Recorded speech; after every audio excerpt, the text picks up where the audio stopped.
Hello everybody, my name is Sherry and I am from djsundries.blogspot.com and I am sponsoring this month's Create Craft Share YouTube Hop. Now the theme for this month is Christmas in July. Now I know you've heard of Christmas in July, but I don't know about you, but I have to make a lot of Christmas card. I mean a lot. And last year, don't tell anybody, but I had to buy Christmas cards because I just did not have time to get it all done. Now my life has slowed down a little bit since then, but not a lot. So I am challenging myself to make 10 Christmas cards a week from now until it's time to send out Christmas cards. And hopefully by then I'll have them all ready. And plus, I'll have the added benefit of being able to have a little bit of variety so I won't get tired of doing the same thing over and over again. So this week I am making 10 cards based on this fun little card in the Current Close to My Heart catalog. Now, let me tell you a little bit about this card. This is a 4x4 card and it's adorable. It uses this really cute stamp set right here, and one of you who will link up your own project to the Hop and the YouTube Hop, and I'll put the rules at the end of the video, so bear with me till the end, but one of you will receive this stamp set along with a paper pack from Close to My Heart for participating in this month's challenge. So just remember, tell your friends about it and have them enter, and maybe you or one of your friends will be the lucky person that gets to win these. So I looked at this card and I thought, this is really cute, but it really doesn't work for a full-size Christmas card. It would make a great little gift card, but for a full-size Christmas card, not so much. So this is what we've done. I've got a A2 size Colonial White card base here, and using the same idea, I used a hexagon Cuttlebug folder. This one is actually from Close to My Heart, but I used that, and that's going at the bottom. I cut that at about 2 inches wide by 5.5, or 2 inches tall by 5.5 inches wide, and I can see it's a little bit off, but that's not a problem. We'll trim it later. And then I have this piece of ruby red cardstock, and it is 2 inches, 2¼ inches wide by 5.5 inches long, and that's where we're going to do our first set of stamping. So I'm going to do some tone-on-tone stamping because I like that subtle look. And this is a little log cabin and trees from this stamp set, and I'll tell you, this ruby red is so dark that I honestly am going to have to get some stamp cleaner to clean it because I have quite a mess on my stamp. But you know what? I don't really mind because it's not really going to hurt the integrity of the stamp, so it'll be okay. But I probably will eventually get around to cleaning it. So I am going to start by stamping this in this side.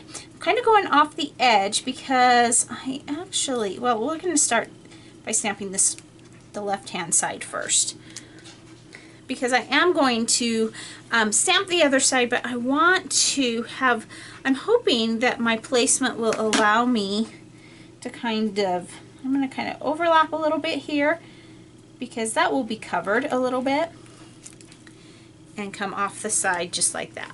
So super simple double stamping, and that part is done. And I always get my hands all red or black or whatever color I'm using for my stamp pads because I make a mess. Now I've got some black ink, and now I'm going to use the Merry Christmas to You and Yours, and that is going to go up in our top corner. Now I'm going to tell you, I've already stamped my little snowman, which I think is probably one of my favorite snowman images. He is just so adorable. And so what I did is I stamped him on a piece of Colonial White cardstock, which is the same color as the card base. And I did that in advance so that I could have the fussy cut all done and have that out of the way. So the next thing I'm going to do is just adhere that down. Now I like to start at the top when I'm doing a card like that. This is just a hint from me. Different people may like to do it differently, but the reason I like to start at the top and work my way down is because then if anything if I didn't measure exactly right, or there's some other little problem with measurement, then I can trim off the bottom more easily than I can trim off the top. So there we've got the first piece. And again, this is that emboss piece using my Cuttlebug and the hexagon, or the honeycomb hexagon embossing folder. And again, you'll notice that I'm coming all to one side, because then when I do my trimming, which I'm going to have to do, I believe that I hand cut this card base. I don't believe this was a pre-made card base, so sometimes I get a little bit off in my measurements. But it's not a problem, and I know I'm going just a tad bit off the camera here. But what I'm going to do now is I'm just going to square it up that way. On the bottom, I think we look just fine, so there's nothing more to be done there. So now the next step, and again, this is not in my inspiration piece, but it was something that I added, and I thought, ooh, I like that. And it was definitely a hit among my card club members.